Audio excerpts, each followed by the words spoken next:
माहूर शहरातील तानुशा बानुशा नगरात झन्ना-मन्ना नावाचा जुगार खेळताना उपविभागीय पोलीस अधिकारी विलास जाधव यांच्या पथकाने बुधवारी 11 जणांना रंगेहात पकडले. प्रत्यक्ष स्थळावरून 19,600 रुपये रोख रक्कम व जुगाराचे साहित्य जप्त करण्यात आले.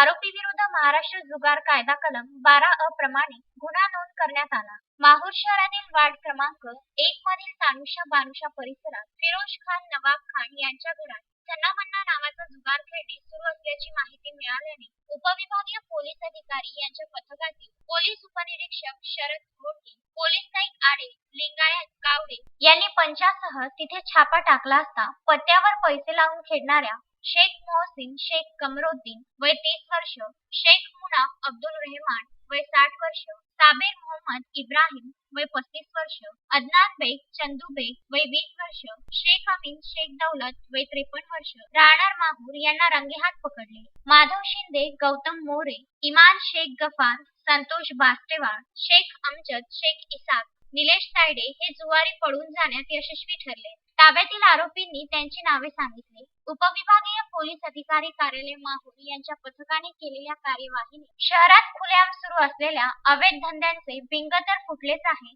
शिवाय माहूर पोलिसांच्या कार्यपद्धतीवरही प्रश्नचिन्ह उभा केला आहे. संजय घोगरे, अनवर खिच्चीसह पवन कोंडे, विदर्भ न्यूज माहूर.